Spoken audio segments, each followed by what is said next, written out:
धरती पर हमारे साथ एक संवेदनशील और अति समझदार, शरीर में भारी, किसी बड़े ही सुंदर वृक्ष के पत्तों के समान कानों वाला प्राणी विचरण करता है और वो है हाथी।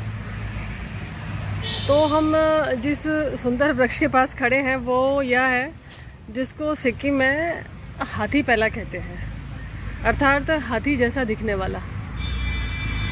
पत्ते देखिए बड़े बड़े हाथी के कानों जैसे हैं। इसकी लकीरें देखिए, मनुष्यों की हथेली से भी बड़ा है इसका पत्ता, इसीलिए इसको डिनर प्लेट ट्री भी कहा जाता है। और इसका तना देखिए, ये यहाँ से दिखाती हूँ, देखिए ऊपर तक ये हाथी के पैरों जैसा है और जो छाल का रंग भी है ना वो हाथी के कलर जैसा ही है। आप नीचे से ऊपर देखेंगे तो लगता है लगभग, एक मिनट यहाँ से दिखाती हूँ, 25 से 30 फुट तक जाता है ये। तो देखिए, और ये बात तो निश्चित है कि अनायासी यह वृक्ष किसी ना किसी की तरह ध्यान अपनी ओर आकर्षित कर ही लेता है। और इसका एक और बड़ा सुंदर नाम है कनक चंपा। यह कह सकते हैं मध्यम ऊंचाई का वृक्ष है और मुख्यतः भारत और बर्मा में पाया जाता है। कनक चंपा के साथ इसका एक और नाम है मुचकुंद, पद्म पुष्प और बहुत सारे नाम हैं इसके। और जो इसकी जो खुशबू है वह इतनी सुंदर आती है कि आप आसपास अगर ये लगा हो तो जो जानकार है उनको पता चलेगा कि कहीं ये मुचकुंद का पेड़ है। और कुछ प्रांतों में तो इसकी जो पत्ती है उसको थाली की तरह भी इस्तेमाल किया जाता है। और मतलब इसके जो फूल हैं वो कलियों के अंदर ही बंद रहते हैं और जो कलियां हैं वो 5 खंडों में बटी रहती हैं। जैसे अपन केला छीलते हैं ना तो कैसे दिखते हैं उसके अलग अलग हो जाते हैं।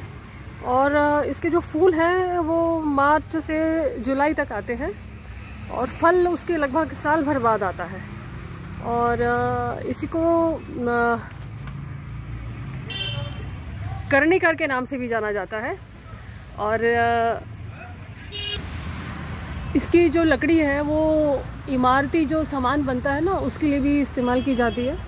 लाल रंग की होती है ये। और जो इसके मेन जो यूज़ हैं वो छाल और फूल के पाउडर के द्वारा किए जाते हैं। और जो माचिस की जो काड़ी बनती है जो अपन जलाते हैं वो भी इसी से बनती है। और इसके और गुण ऐसे हैं कि जो गले की जो संक्रमण है, गले में खराश है, खांसी है, ये इसके जो फूल का जो सुखा के चूर्ण बनाया जाता है वो मिश्री या शहद के साथ लिया जाता है 2 चुटकी की मात्रा में, और उससे फिर बहुत आराम आ जाता है। और जैसे सिर दर्द है, रक्तपित्त है और कहीं आपको बवासीर की तकलीफ़ है तो उसमें भी इसके फूलों का जो चूर्ण है वो काम में आता है। और फिर इसके जो पत्तों की जो पोल्टिस है वो भी बांध के काम में ली जाती है, उसका पेस्ट लगा लिया जाता है। और ये विषनाशक भी है। और ऐसा कहते हैं कि कटु, कषाय, तिक्त मतलब थोड़ा तीखा भी है इसका रस। और उष्णता होने की वजह से इसमें ये वातनाशक भी कहा जाता है। और इसकी सुगंध जो है वो कीटरोधी है। और आदिवासी लोग जो अंदर के हैं वो तो इसको अपने कपड़ों में और अलमारियों में ऐसा रखते हैं, वहाँ पर फिर कीड़े नहीं लगते, ऐसा कहते हैं। अब एक इसमें ये कहा गया है कि जो बहुपुत्र सुपुष्पा सुदल हरिप्रिया, ये संस्कृत का श्लोक है जो मुचकुंद के लिए कहा जाता है। इसके जो फूल के जो आते हैं उसमें जब खुलता है पूरा तो बीज जो है वो पंख जैसा होता है। तो जैसे हवा तेज चलती है तो वो खूब उड़ जाते हैं इधर उधर।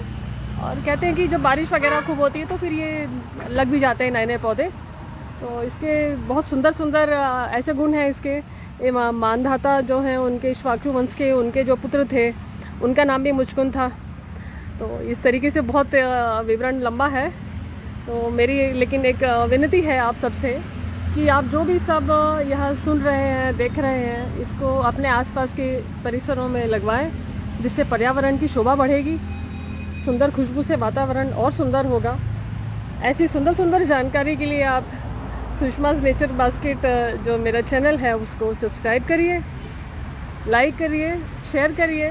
कुछ बातें अच्छी लगती हैं तो कमेंट में लिखिए। धन्यवाद।